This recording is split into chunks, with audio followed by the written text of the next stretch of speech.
नमस्कार, आप देख रहे हैं हिमाचल आज तक। तो चलिए नजर डालते हैं आज की सुर्खियों पर। गरीब परिवार का बच्चा रेलवे स्टेशन पर चाय बेचने वाला आज भारत का सर्वोच्च नायक है, जो भारत के प्रधानमंत्री हैं। आज मनाली में मंडी लोकसभा सीट की भाजपा प्रत्याशी कंगना रनौत आम जनता को संबोधित करते हुए बोल रही थी कि कंगना रनौत ने अपने शब्दों में ये भी कहा कि कांग्रेस ने मुझ पर गाय का मांस खाने का आरोप लगाए हैं और कहते हैं कि उनके पास वीडियो है, सबूत है, तो बताते क्यों नहीं। उन्होंने ये भी कहा है कि कांग्रेस की दुष्ट सोच है जो मुझे दिन रात बदनाम करने में लगे हुए हैं। कंगना ने ये भी कहा कि एक दिल्ली में बड़ा पप्पू है और यहाँ छोटा पप्पू है, जो मुझे कहता है कि कंगना अपवित्र है। ये कांग्रेस की घटिया सोच कांग्रेस की देश की महिलाओं और बेटियों के लिए है। सौभाग्य से ये दिन देखना पड़ा है। क्या मैंने कभी सोचा था कि जिस जगह पर मैं बचपन में आती थी और सोचती थी कि ये अद्भुत जगह कितनी सुंदर है और यहाँ के लोग कितने सुंदर हैं, कितने मिलनसार हैं और कितने भोले हैं। उस वक्त मेरा मन हुआ था जो मनु ऋषि की जो ये तप भूमि है, हिडिंबा माता की जो ये भूमि है, इससे मैं किसी न किसी तरीके से जुड़ूं, इससे मेरा संबंध बने।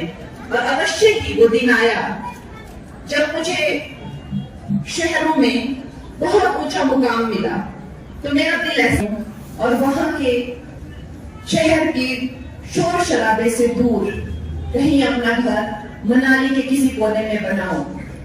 और ऐसी कार्तिकेय स्वामी की भी कृपा मुझ पर हुई कि सिमसा गांव में मुझे जमीन मिली। गोविंद ठाकुर जी मेरे निकटतम पड़ोसी हैं, रवि जी भी मेरे पड़ोसी हैं।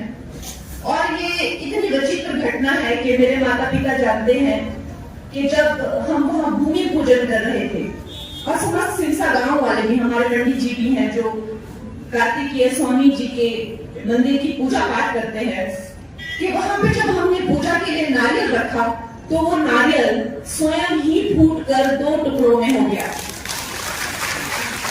तो ऐसी विचित्र घटना जब वो हुई, जब मैंने कार्तिकेय स्वामी जी का आशीर्वाद पाया और उस गांव में मैंने घर बनाया, तो इतना सुकून, इतना अपनापन मुझे अवश्य ही पूरे विश्व में कहीं नहीं मिला है। तो मैं ये समझती हूँ कि मनाली मेरा घर है और यहाँ मेरा अपना घर है। तो अक्सर मेरे माता पिता कहते हैं कि तुम वहां पे अकेली क्या करोगी, तो हम तो सब नीचे हैं, तुम वहां पे अकेली क्यों रहती हो, तुम्हारा वहां पे अपना कौन है। तो मैं कहती हूँ कि मनाली का बच्चा बच्चा, मनाली का हर जन जन मेरा अपना है। तो दोस्तों, इस मनाली में आकर मुझे कभी भी परायापन महसूस नहीं हुआ और इसीलिए अब मैं प्रीनी में भी आप लोगों के आशीर्वाद से कुछ छोटा मोटा शुरू कर रही हूँ, एक रेस्टोरेंट। दोस्तों, नवरात्रि का ये 3रा दिन है। इस पावन तृतीय नवरात्रि पे आपको पता है पूरा देश जो है वो देवी की पूजा में लीन है। माता का अनुष्ठान हो रहा है, छोटी छोटी बच्चियों को लाकर उनके पैर धोए जा रहे हैं, उनको शालुए दिए जा रहे हैं, टीकू दिए जा रहे हैं, बिंदिया लगाई जा रही है, प्रसाद और दक्षिणा दी जा रही है। इस तरह से हर जगह नारी शक्ति की जो है पूजा हो रही है, वंदन हो रहा है। लेकिन जो कांग्रेस की महिला विरोधी सोच है, जो उनकी दुष्ट सोच है, वो नवरात्रि में भी उस दुष्ट सोच को कोई विराम नहीं देते हैं। जब से मेरा नाम अनाउंस हुआ है, इनके इतनी मिर्ची लग रही है, इतनी मिर्ची लग रही है कि दिन रात मुझे अपमानित करने में, दिन रात मुझे कलंकित करने में, मुझे दोष लगाने में दिन रात लगे हुए हैं। नवरात्रों में भी इनको चैन नहीं है। जैसे मेरी बहन धनेश्वरी जी ने कहा कि बड़ा पप्पू है दिल्ली में, लेकिन हमारे यहाँ पे भी एक छोटा पप्पू है। वो कहता है कि मैं गौमांस खाती हूँ और उसके पास एक वीडियो है, तो वो वीडियो दिखाता क्यों नहीं है? उसके पास कोई तो इस चीज का प्रमाण होगा कि उसने मुझे गौमांस खाते हुए कहां देखा। कोई रेस्टोरेंट का बिल होगा, कोई फोटो होगा, कोई इंटरव्यू होगा।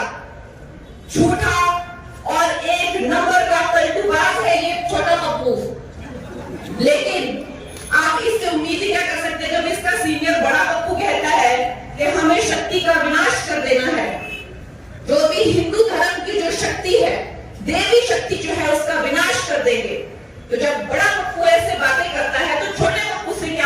की जा सकती है।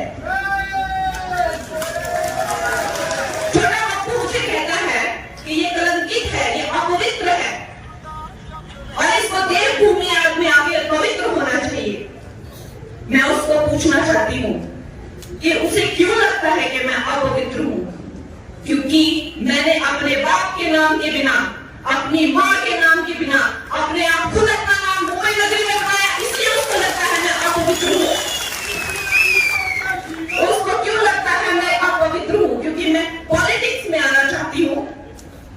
उसकी क्यों चलती है कि मैं पॉलिटिक्स में आना चाहती हूँ? मैं अपनी महिला बहनों को पूछना चाहती हूँ कि ये जो पुरुष प्रधान समाज है, आज तक कि हमने इनको वोट दिए हैं, आज तक हमने सब सपोर्ट किया है, लेकिन आप अपनी आंखें बंद कीजिए और अपने आप से पूछिए, जब आप सोचते हैं कि सेंटर में कितनी महिलाएं हैं, मिनिस्टर कितनी महिलाएं आपके सामने आती है? 2-3। आप जब राज्य में सोचते हैं कितनी महिलाएं मंत्री या मुख्यमंत्री है, कितनी महिलाएं आपकी आंखों के सामने आती है? 2-3। यही क्या हमारी बेटियों का भविष्य है? आज जब मैं पॉलिटिक्स में, ये पुरुष प्रधान समाज में, अगर आपके मनाली की बेटी, अगर आपके मंडी की बेटी अपना छोटा अस्तित्व ढूंढ रही है, अपनी छोटी सी जगह ढूंढ रही है, तो उसमें जो लोगों को अच्छी लगती है, तो ये चाहते क्या है कि हमारी बेटियां पॉलिटिक्स में आए ही नहीं? क्या ये पॉलिटिक्स जो है सिर्फ और सिर्फ पुरुषों के लिए ही रह जाए? एक तरफ ये पुरुष है और एक तरफ हमारे मोदी जी हैं, जिन्होंने महिलाओं को 33% आरक्षण दिया पॉलिटिक्स के लिए। आज मैं ये सब पप्पुओं को, जो भी है, जो मुझे धमका रहे हैं, मैं चुनौती देती हूं कि ये तुम्हारे बाप दादाओं की रियासत नहीं है जो तुम मुझे डरा के धमका के यहां से बाहर भेजोगे। ये नरेंद्र मोदी का नया भारत है।